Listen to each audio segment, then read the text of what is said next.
Hi everyone, I'm Santhosh. Many of us want to speak and write English without grammatical error. English language plays an important role to get a better life. I know in many places in school or website they tell you and teach you grammar, idioms, phrase and vocabulary. But since you are facing difficulties in speaking and writing English without grammatical error, the big question of you, why I have to learn these things? You may not know how, when and where to begin. So this video is for the beginner, those who want to understand English and how English functions in the sentence. Stop wishing and start doing. Now I'm going to tell you an important fact. Most of the students in India are facing a common problem which they can memorize the answer and they can reproduce in exam. But if you ask them to write their own answer or frame the sentence on their own, they would find it difficult most probably. Do you know what is the reason behind this? The reason is for that you have to understand English is not the knowledge-based subject like science or social.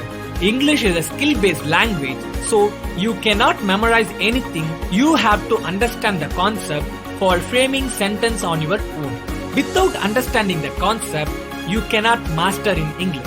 For your better understanding, let me compare English with the game cricket. Can you tell me what are all the primary important things to play cricket? First, you need to know the rules.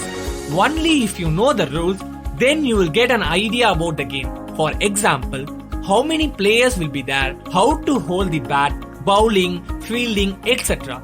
Once you know the rules, the second thing you have to do practice. Without practice, nothing could happen. Practice will improve the performance of the player. The amount of effort you put in the practice, it will show the performance in the playground. Now, we will compare game cricket with English. English also works in the same way. The primary thing you have to understand the rules of the English language. And the second thing, you have to practice English regularly and definitely it will improve the performance of your English language.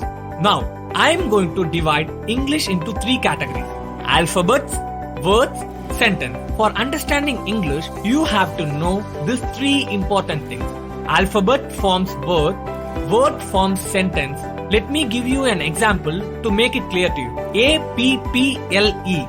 Here you can see a group of alphabet put together in a proper sequence to make a meaningful word. Same rules are applicable for sentence also. For example, Santhosh is a tall boy. Here you can see a group of words put together in a proper sequence to make a meaningful sentence. Now you may have a question, why this thing is very important to understand English?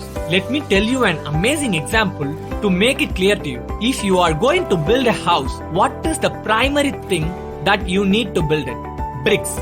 Bricks are very important.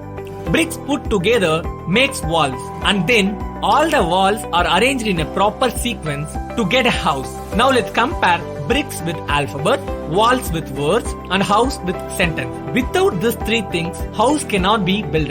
Same way, without these three, English cannot be formed. These three things are interconnected with each other. You should not change this order also.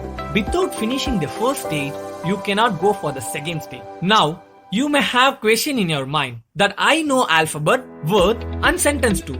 Still have a problem in making sentence without grammatical error. Let me clarify. For that, you should know how these three things works in the sentence. Now look at this mind map. Do you know how many alphabets are there in English? 26. In this, you may not have any doubt. So level 1 is clear. We will move on to level 2. Do you know how to categorize the words in English? Categorize? What do you mean by categorize the word? Yes, all the English words could be categorized by using parts of speech. Parts of speech are nothing but the parts that we used in English. To clarify this, let me give you an interesting example. If you are going to prepare biryani, what are all the ingredients is need to prepare it? Rice, chicken, spices, vegetables, etc. These are all the ingredients put together to prepare tasty biryani. Like the same way, to prepare English, you need parts of speech 9 ingredients. They are noun, pronoun, verb, adjective, adverb, preposition, conjunction, interjunction, and articles. These are the 9 parts of speech that we are going to use in English words. Like the same way, to prepare English, you need parts of speech 9 ingredients. So, if any ingredient is missing to prepare biryani, as the result, the taste of the biryani will mess up. Like the same way, if you didn't use words properly in the sentence, you would have the grammatical error in it. Even though you have all the ingredients with you, you have to know where, when, and how. Where I have to use, when I have to use, and how I have to use. Important thing is, to get a delicious biryani, you have to know the amount and level limitations of the ingredient. How much it has to be used in it. So, you have to know for 1 kg biryani, how much rice we have to use. The level of onions, spices, etc. The same way in English also, you have to know where, when, and how. To use words in a sentence properly, as I told, all the words in English will come under this 9 parts of speech categories. I'm just giving a same example for you to understand better. Santhosh is a tall boy.